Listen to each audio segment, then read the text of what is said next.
Ambassador Tae-yang stood in the council chamber and watched the other species ignore him. He had stood in this exact spot 47 times before. 47 times he had asked the Galactic Council to treat humanity fairly. 47 times they had said no. The chamber was enormous. It stretched high above him like a cathedral made of crystal and steel. Representatives from 847 different alien species sat in curved rows that circled the central floor. The humans sat in the back corner, in the worst seats where nobody important ever sat. That was not an accident. The council had put them there on purpose. Tae-yang held a datapad in his hands. On it was humanity's latest petition. His team had worked for 6 months writing it. They had checked every word. They had followed every rule. They had been polite and respectful. The petition asked for 3 simple things. First, humans wanted better seats in the council chamber. Second, they wanted the right to vote on important decisions. Third, they wanted the council to stop blocking human technology research. None of these requests were unreasonable. Humanity had been part of the council for 300 years. They had followed every law. They had paid every tax. They had sent engineers and workers to build stations and maintain systems all across council space. Humans fixed things. Humans made things work. Everyone knew this. But the council still treated them like children who needed supervision. Chancellor Vexira sat on the highest platform at the center of the chamber. She was Torvin, one of the oldest species in the galaxy. The Torvins had been running the council for thousands of years.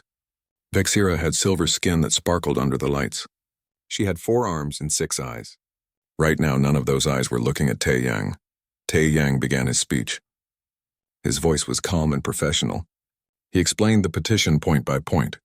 He showed statistics about human contributions to council infrastructure.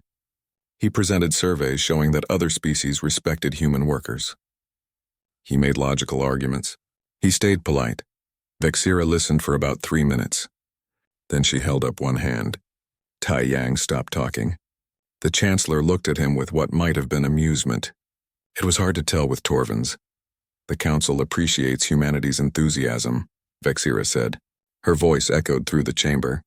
But we must consider the bigger picture. Humans are still relatively new to galactic society. You have much to learn. Perhaps in another century or 2, we can revisit these requests. For now, your petition is denied. That was it. No discussion. No debate, no vote. Just denied. Again. Tae-yang bowed slightly and returned to his seat. The other humans in the delegation looked angry, but they stayed quiet. They had expected this. It always went this way. The council moved on to other business. Tae-yang sat and pretended to pay attention. Inside, something was changing. He had spent 30 years as a diplomat. He had learned patience. He had learned to smile when insulted. He had learned to wait. But he was tired of waiting. The session broke for refreshments. Tae-yang walked toward the exit, planning to return to the human quarters. As he passed through a side corridor, he heard voices. He recognized them. Several high-ranking council members were standing near a window, drinking something that bubbled and glowed. "Did you see the human today?" one of them said. "So earnest, so desperate for our approval." Another one laughed. "They are useful, though. Good with their hands. Very good at following instructions. Like having well-trained pets." The others joined in the laughter. One suggested they should make humans wear special uniforms so they could identify the workers more easily. Another joked about teaching humans tricks. Tae-yang stopped walking. He stood very still. The aliens had not noticed him. They kept talking, kept laughing. He listened to every word. Then he turned and walked away quietly. He went to a private room and locked the door. He took out his communication device and entered a code that he had memorized years ago. The device connected through 6 different encrypted channels. After a moment, a face appeared on the screen. Admiral Hyun-woo. The Admiral looked at Tae-yang's expression and understood immediately. "Is it time?" Hyun-woo asked. Tae-yang took a deep breath. "Yes," he said. "Authorization code Phoenix 1. Begin the protocol," Hyun-woo nodded. 300 years, he said quietly. "We have been ready for a long time." "I will start immediately." The screen went dark. Tae-yang sat alone for several minutes. He thought about everything that had led to this moment. The decades of insults, the casual dismissals, the laughter. He thought about human engineers working themselves to exhaustion to keep council systems running. He thought about human scientists who had to hide their best ideas because the council had forbidden certain research.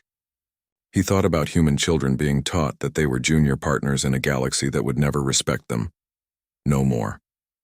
Tae Yang stood and straightened his jacket. He walked back to the council chamber. The session was resuming. He took his seat in the back corner and waited. Chancellor Vexira called the chamber to order. She began discussing trade regulations. Tae Yang raised his hand. Vexira looked annoyed but acknowledged him. "Ambassador Tae Yang, what is it?" she asked. Tae Yang stood. The chamber grew quiet. Something in his posture was different. He was not asking for anything. He was not pleading. He was simply stating facts. "Humanity thanks the Galactic Council for its time," he said.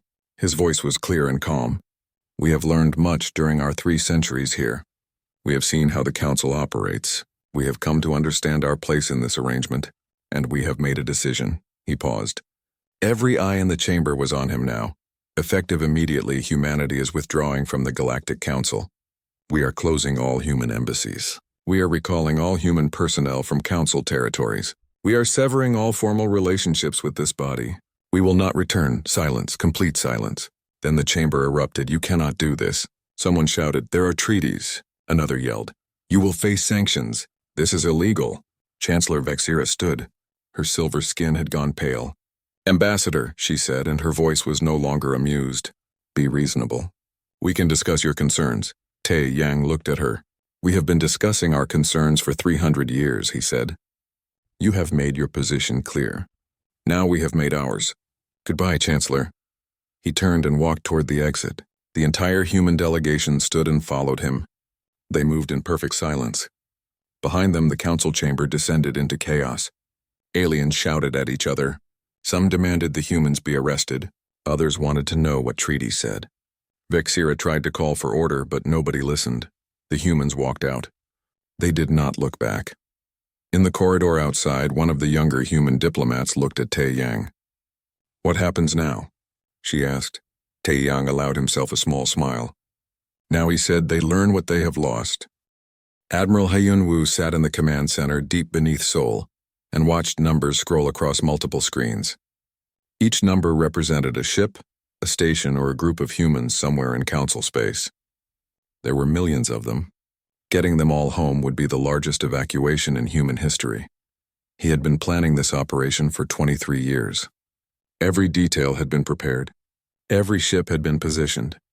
Every person had been briefed, even if they did not know it yet. The protocol had a name: Operation Phoenix.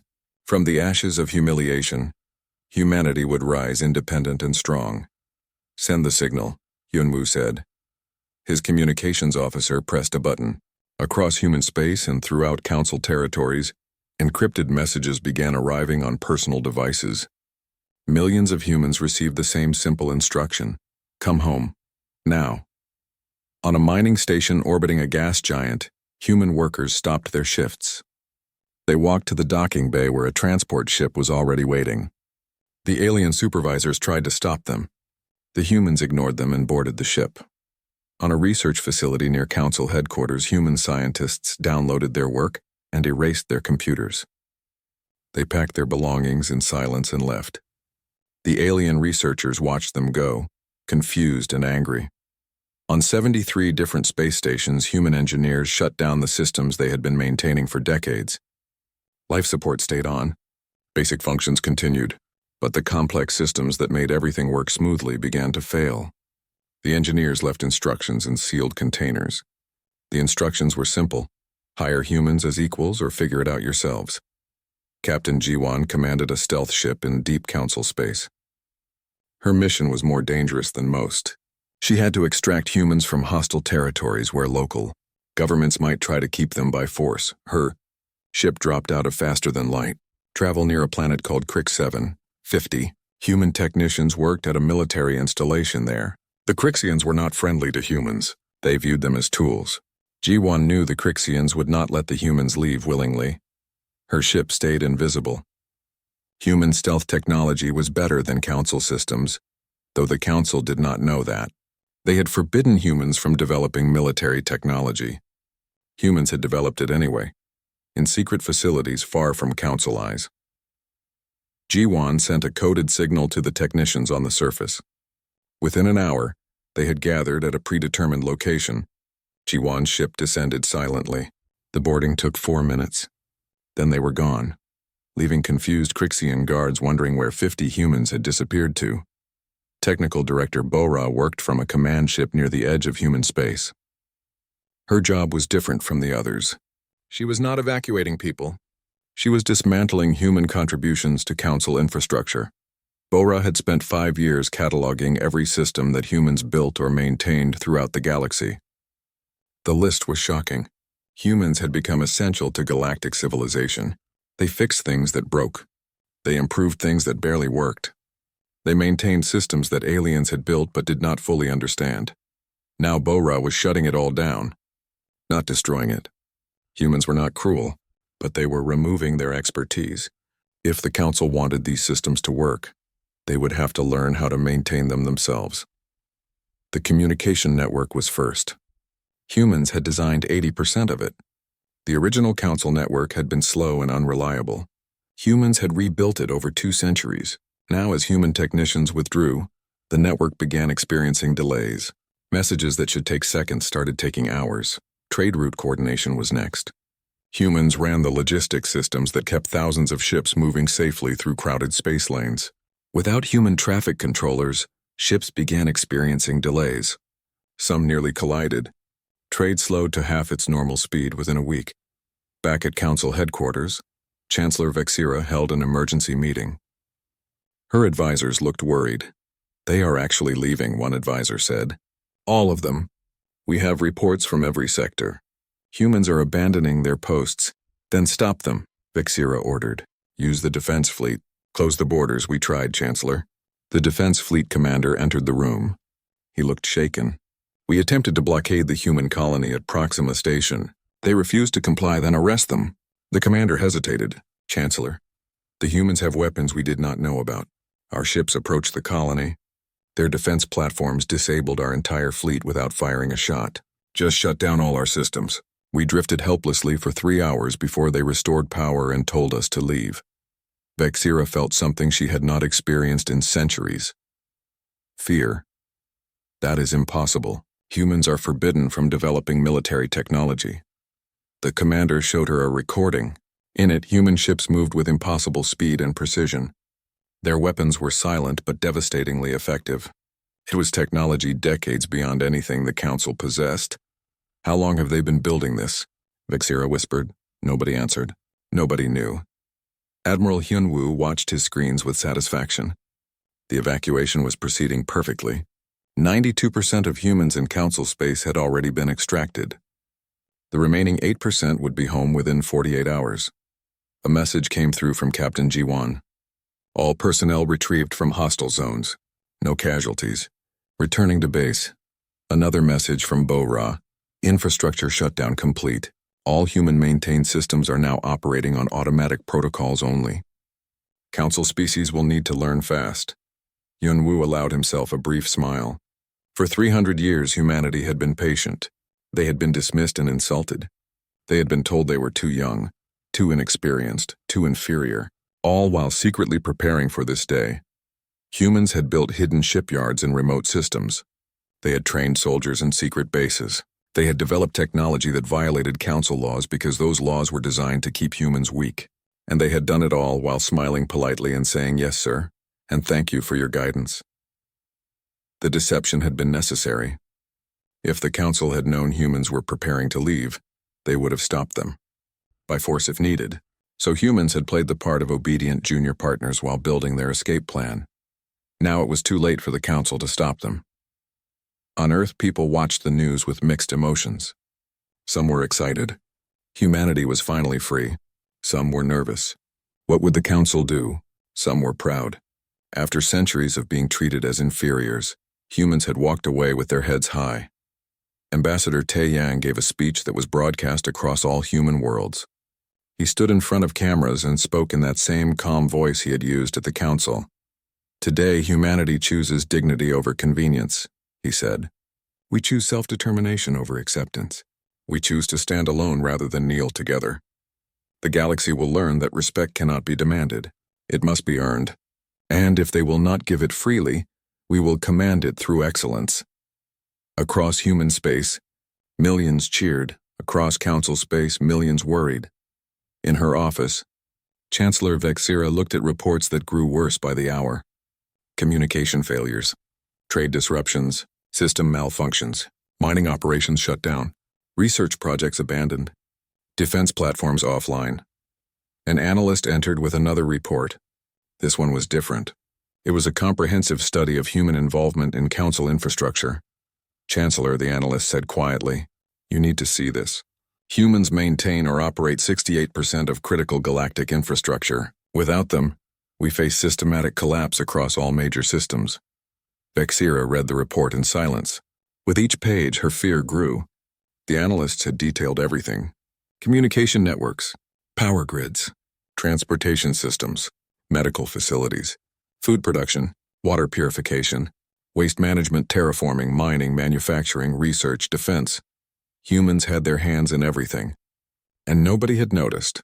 They had been invisible, essential but overlooked, treated as servants while actually being the foundation. "What have we done?" Vexira whispered. The analyst had no answer.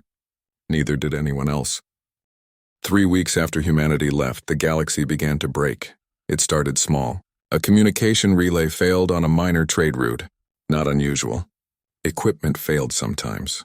But when council technicians tried to fix it, they discovered they did not know how. The system had been designed by humans, modified by humans, maintained by humans for 200 years. The documentation was incomplete. The repair manuals assumed knowledge that the council technicians did not have. They called in experts. The experts tried for 3 days and failed. The relay stayed broken. Ships on that route had to navigate without guidance. Several nearly collided. Trade on that route dropped by 40%. Then another relay failed. Then 5 more. Then 20. On a council space station called Meridian 7, the water recycling system stopped working. The alien crew checked the equipment. Everything looked fine. But no water came out. They called for help. A team of engineers arrived. They spent 2 days examining pipes and pumps and filters. Finally, they found the problem. The system used a cascade purification process that humans had invented. It was brilliant but complicated. The aliens could see what it did, but they could not understand why it worked. Without understanding why, they could not fix it. The station had to be evacuated. 3,000 aliens abandoned their homes because they could not fix a water pump. Similar problems appeared everywhere. Power grids fluctuated. Climate control systems malfunctioned. Transportation networks experienced mysterious delays. Medical equipment gave incorrect readings. Food production facilities produced half their normal output. Each problem seemed small by itself. But there were thousands of them, and they were spreading. On the mining world of Kalos 3, operations had completely stopped. The planet was rich in valuable minerals that many species needed. Humans had designed the mining equipment. Humans had programmed the extraction systems. Humans had maintained everything for a century. Now the equipment sat silent. The Colossian managers tried to restart operations. They could not. The systems were too complex. They required constant adjustment and monitoring. The humans had made it look easy. It was not easy. Mining companies across the galaxy reported similar problems. Production dropped by 70% in the first month. Prices for basic materials began to climb. Industries that depended on those materials started shutting down. Unemployment rose. Economies began to contract. On 12 different worlds, terraforming projects began to fail. Terraforming was the process of making planets suitable for life. It took centuries and required constant monitoring. Humans had been running most of the galaxy's terraforming projects. Without humans, the automated systems started to drift. On a planet called New Haven, the atmospheric processors began producing too much oxygen. The air became dangerously rich. Plants grew out of control. Fires started spontaneously. The colonists had to be evacuated. On another world, the temperature regulation failed. The planet started getting colder. Within 2 months, it would be uninhabitable. 50 million aliens lived there. They had nowhere to go. The council held emergency session after emergency session. They brought in the best engineers from every species. The engineers studied the problems and delivered bad news. The systems were too integrated. Humans had built new technology on top of old council systems. They had connected everything. They had made it efficient and reliable, but they had also made it dependent on human expertise. Fixing one system often broke two others. The engineers did not have the intuition that humans seemed to possess. They could follow instructions, but humans had rarely written down their thought process. Much of the knowledge existed only in the minds of human workers who were now gone. Chancellor Vexira looked worse each day. She had stopped sleeping well. Reports flooded her office constantly. Each one brought more bad news. A famous Torvan engineer came to see her. His name was Kelvin, and he had been designing starships for 3 centuries. He was considered one of the finest engineers in the galaxy. "Chancellor," Kelvin said quietly, "I need to tell you something that shames me. I have spent the last 2 weeks trying to repair a single power distribution node. It is technology I thought I understood. The humans modified it 40 years ago. I watched them work. I approved their changes, but now I realize I never truly understood what they did. I was lazy. I let them handle the complexity because it was tedious. Now I cannot fix what they built." He paused, looking old and tired. "Chancellor, I am not alone. I have spoken to hundreds of engineers. We all became dependent on humans without realizing it. They were always there to solve problems. We stopped learning because we did not need to learn. They would fix it." Vexira said nothing. What could she say? He was right, the economic damage was staggering. Trade had dropped by 60%. Trillions of credits were being lost every day. Major corporations were failing. Governments faced bankruptcy. The council itself was running out of money. But the economic damage was not the worst part. The worst part was the loss of confidence. For thousands of years, the Galactic Council had represented order and stability. Advanced species working together. A civilization that had conquered the challenges of space and built a peaceful galaxy. Now that illusion was shattered. The Council had not conquered anything. Humans had done the actual work. The Council had just taken credit for it. Younger species began to question everything. If the Council had been wrong about humans, what else were they wrong about? Why should anyone listen to them? Why should anyone respect their authority? Some species started talking about leaving the Council. Others demanded reforms. A few suggested they should apologize to humanity and beg them to come back. That last suggestion made Vexira feel sick. She had spent centuries building her reputation. She was respected, feared, powerful. The idea of begging humans for help was unbearable. But pride would not fix the water systems. Pride would not restart the mines. Pride would not save the terraformed worlds. On the 60th day after humanity's departure, something worse happened. The Council's defense grid went offline. Not completely, just partially, but that was enough. The grid protected Council space from external threats. Pirates, raiders, hostile species beyond the border. The grid had always worked perfectly. Humans had maintained it. Within days, pirates attacked a trade convoy. They succeeded. Security forces tried to respond, but their systems were sluggish. The pirates escaped. Other pirates heard about it. More attacks followed. On the border, a hostile species called the Vraks saw an opportunity. The Vraks had been quiet for decades, deterred by Council military power. Now they saw weakness. They sent scouts into Council space. The scouts reported back, defenses were compromised. Systems were failing. The Council was vulnerable. The Vraks began preparing for war. Vexira received the intelligence reports with growing horror. Everything was falling apart. The economy was collapsing. Infrastructure was failing. And now they faced military threats they could not properly defend against. She sat alone in her office late at night and looked at an image on her wall. It showed the Council chamber on the day it was first built thousands of years ago. So much pride. So much confidence. The elder species had believed they were building something eternal, but they had built it on the backs of others, on the work of species they considered inferior. And when those others left, everything came crashing down. Vexira made a decision. She would have to do something she had never done before. Something that every part of her heritage said was wrong. Something that would destroy her reputation and possibly her career. She would have to ask humanity for help. But first she needed to understand what humanity had become. what they were doing behind their sealed borders, and whether they would even consider listening to her. She sent a message to her intelligence services. Find out everything about human space. I need to know what we are dealing with. The reports that came back made everything worse. Dr. Misoon stood in front of the largest audience she had ever addressed. 10 billion people watched her presentation across every human world. She felt nervous, but also excited. Today, she would finally show humanity what they had been working toward in secret for decades. Behind her, massive screens displayed images of technology that looked like science fiction. Sleek ships, advanced weapons, revolutionary engines, medical devices that could heal injuries in hours, agricultural systems that could feed billions. All of it forbidden by council law. For 300 years, Misoon began, humanity operated under restrictions. The council told us certain technologies were too dangerous. They said we were too young to handle them responsibly. They said it was for our own good. She paused and smiled. We built them anyway. The first image showed a ship engine. This is a quantum displacement drive.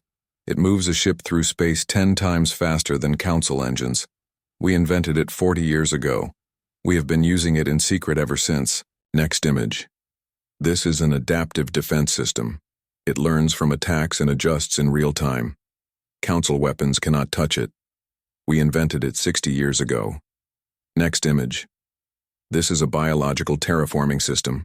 It can make a planet habitable in 20 years instead of 200. We invented it 30 years ago. The images kept coming. Each one showed technology that should not exist. Each one represented years of secret research. Each one proved that humanity had been playing a long game. We followed council laws in public, Misoon continued. But in private, we pursued knowledge. We built research stations and systems the council never explored. We recruited the best minds and gave them unlimited resources. We asked them to imagine what humanity could become without restrictions. She gestured to the screens.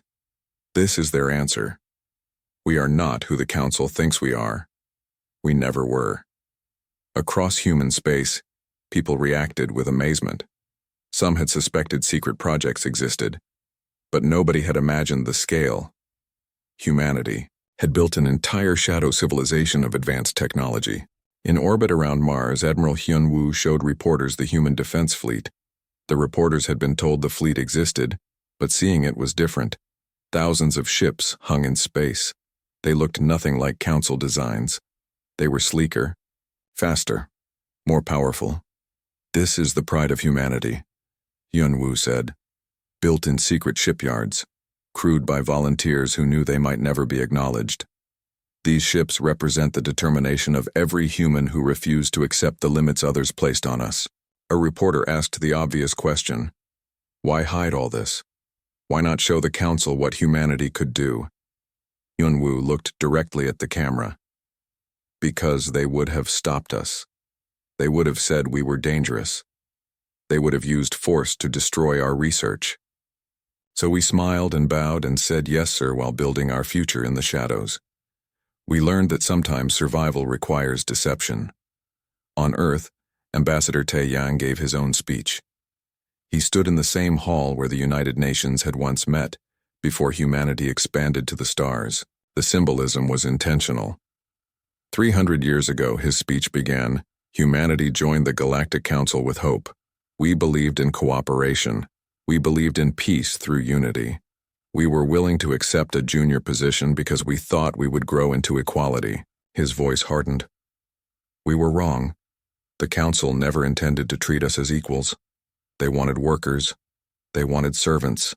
They wanted someone to maintain their civilization while they took credit for it. But humans are not servants. We are builders. We are innovators. We are explorers. And when someone tries to limit what we can become, we find ways around those limits. The audience applauded. Tae-yang continued. Today, humanity stands independent. We answer to no one but ourselves. We will trade with any species that treats us with respect. We will share knowledge with those who approach us as equals, but we will never again bow to those who see us as inferior. In research facilities across human space, Scientists worked with an energy they had not felt in decades. The restrictions were gone. They could pursue any idea. They could test any theory. They could push boundaries without someone telling them to stop. Problems that had seemed impossible began to crack. A team on Europa solved the matter-energy conversion problem in 3 weeks. A lab on Titan developed a new form of artificial intelligence that could design starships better than any human engineer. A research station near Jupiter created a medical treatment that could extend lifespans by decades. The breakthroughs came fast because the restrictions had been artificial. Humans had always been capable of this level of innovation. They had just been forbidden from trying. The economy boomed. Without council taxes and fees, human colonies had more resources. Without council regulations, human businesses moved faster. Trade between human worlds increased dramatically. New industries emerged. Jobs were plentiful. People felt optimistic about the future. Some council species tried to send diplomatic messages. They wanted to maintain relationships with humanity. They claimed they had always supported human rights. They said they had disagreed with the council's policies but had been outvoted. Tai Yang replied to these messages politely but firmly. Humanity appreciated their words. But words were cheap.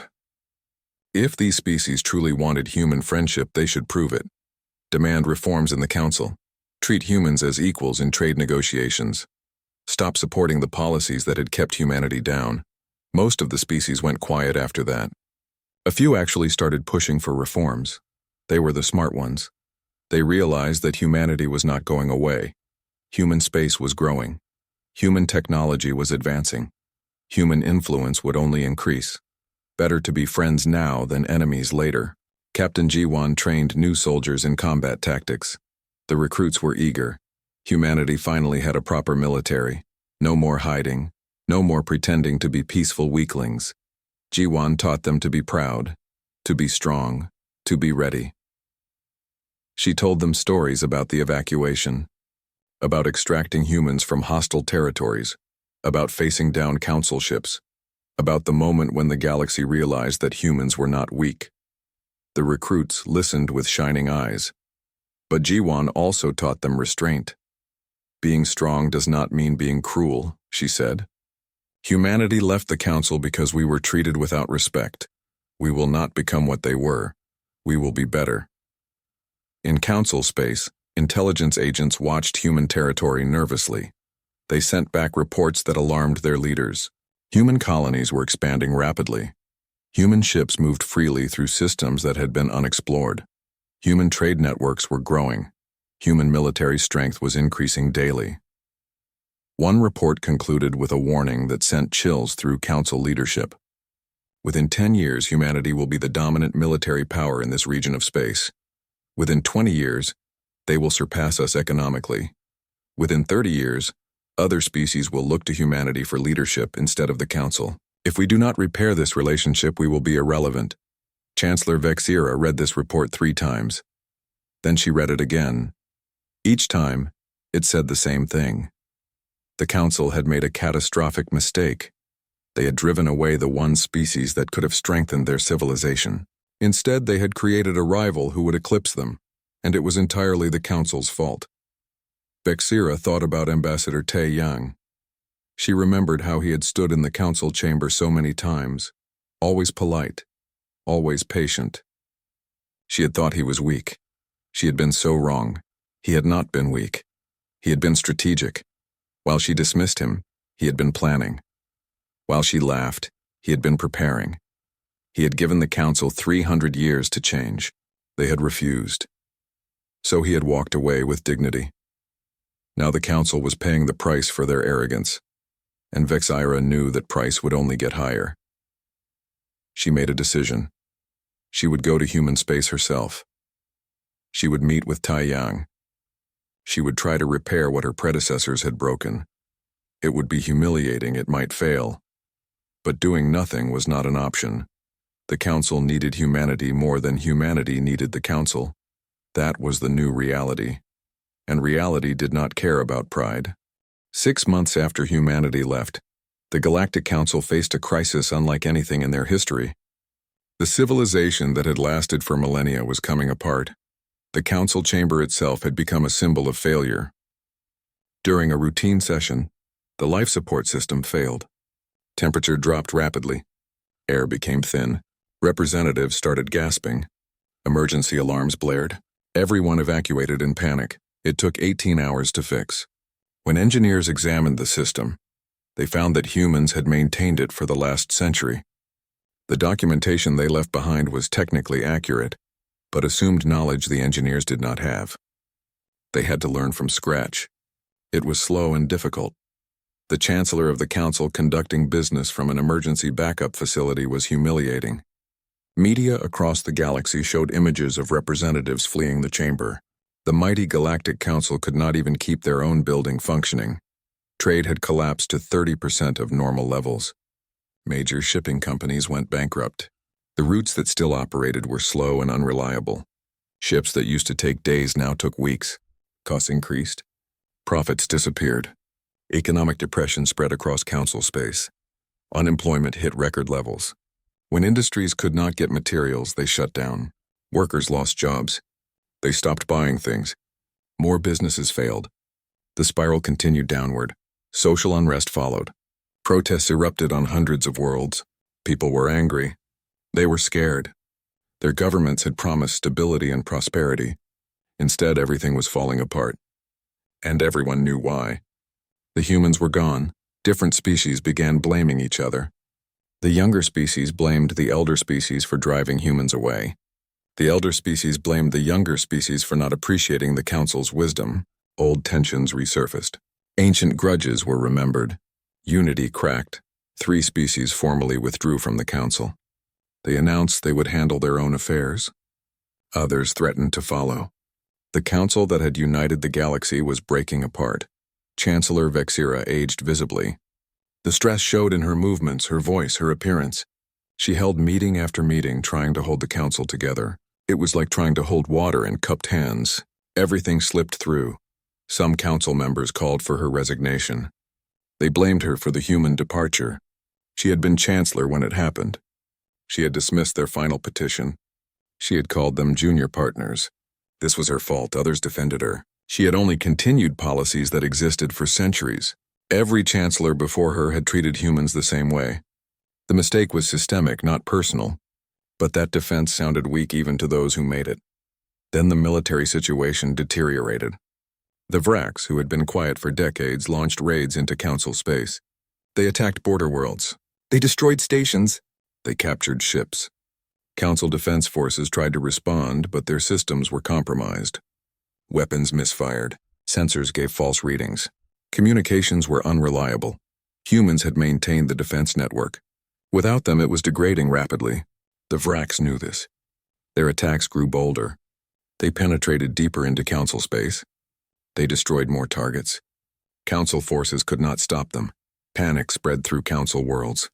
If the Vraks could attack freely, what other threats would emerge? Pirates, raiders, hostile civilizations beyond the border. The council had maintained peace for millennia through strength. That strength was gone. Vexira called an emergency military council. The commanders reported that morale was low. Equipment was failing. Logistics were a nightmare. They could defend critical systems, but they could not maintain security across all council space. They did not have enough ships. More importantly, they did not have enough skilled personnel to keep the ships working. We had humans for that, one commander said bitterly. They kept everything running. They fixed things before they broke. They trained our people. They were the glue holding our military together. We just never noticed. 3 council species sent secret messages to humanity. They offered bribes, technology, resources, territory, anything. They begged for help. Please send engineers. Please send technicians. Please help us restore our systems. The human response was brief and identical to all 3. No. Thank you for your interest. When other council members learned about these secret negotiations, they were furious. Betrayal, they called it. Treason. The 3 species defended themselves. They were trying to save their civilizations. What would the others have done differently? The council meeting dissolved into shouting. Representatives accused each other. Old alliances broke. New factions formed. It was chaos. Vexira watched it all with growing despair. She had spent 3 centuries in politics. She had seen conflicts before, but this was different. The foundation was crumbling. The council had been built on assumptions that were no longer true. They had assumed their superiority. They had assumed their control. They had assumed humans would always be available to do the difficult work. All those assumptions were wrong. Late one night, Vexira sat alone in her office. She looked at historical records. She wanted to understand how this had happened. She reviewed centuries of council decisions regarding humanity. The pattern was clear. Humans had joined the council offering partnership. The council had accepted them as workers. Humans had contributed expertise. The council had taken credit.